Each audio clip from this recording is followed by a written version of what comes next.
ownership is a huge responsibility, but did you know that you could also turn your mortgage renewal into an opportunity to build wealth? We like the sounds of that. Joining us now is Peter Sashecki with Everything Financial. Good morning, Peter. Good to see you. Nice to see you, Carrie. Good morning. Okay, so, this headline caught my eye. It's not just about finding the lowest interest rate when you go to renew your mortgage. A lot of people might be scratching their heads thinking, yeah, it is, but what's your advice? Well, a lot of times it's about amortization as well. So I'll give you a quick the free tip this morning. I had someone look at a 20-year amortization. And just for fun, I changed it to 30 years in the amortization. And I took the extra money, put it into a TFSA just with a 6% return. It brought that 30-year amortization down to 14 years. In other words, by the time 14 years was up, the amount of money in the TFSA paid off the mortgage. It's not always about the rate. It's about the plan and what you do with that money and the overall net cost of the mortgage, not the immediate monthly cost. Yeah, it's pretty neat how you can take the home equity and help it build towards your retirement. That's right. And the TFSA idea, which was just, I was doing it kind of for fun for this segment, think about all the freedom you then have because you're not locked into this payment of a 20-year mortgage. What if something goes wrong? Because that never happens, right, Carrie? Life doesn't throw you a curveball.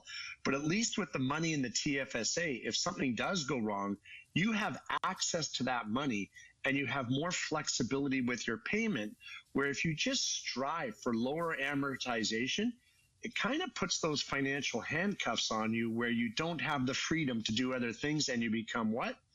House poor, a slave to that payment, and there's nothing else in life you can do where life's too short. You want to be able to do other things. Yeah, a lot of people have debt, and consolidating that debt is a good way to maybe lower the rate. And you also recommend creating a mortgage deductible strategy. What is that?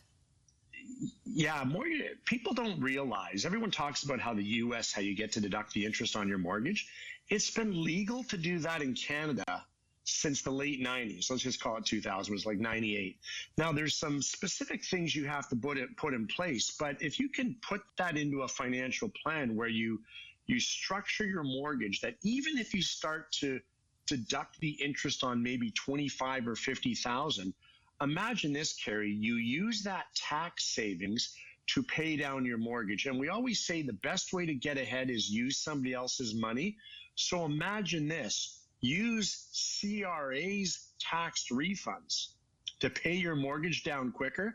How good is that? Because none of us like CRA. So if we can get them to help pay down debt, that's a good plan.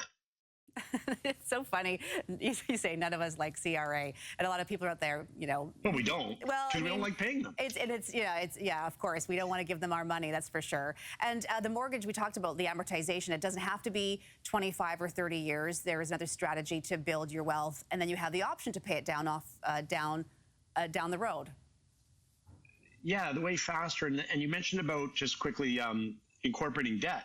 So if you take a high interest debt, put it into the mortgage. Well, you don't want to amortize that credit card debt over 25 or 30 years. So again, you take that savings and payment, maybe you use the TFSA device, and again, in 3-4 years, maybe you have enough money to pay off that credit card debt and take it out of the mortgage so you're not amortizing it, over a lifetime or whatever the case may be. So the idea is make your mortgage part of your financial plan, get the debt working for you properly, and lower the net cost of that debt through good planning. All sorts of ways that you can kind of move your money around or do different things that will really save you money in the end and have it working for you. But of course, you have to know those things, and that's where you come in. Peter Sashecki with Everything Financial. Thanks for the tips this morning. Have a great Wednesday. Thanks, Carrie. Have a great day.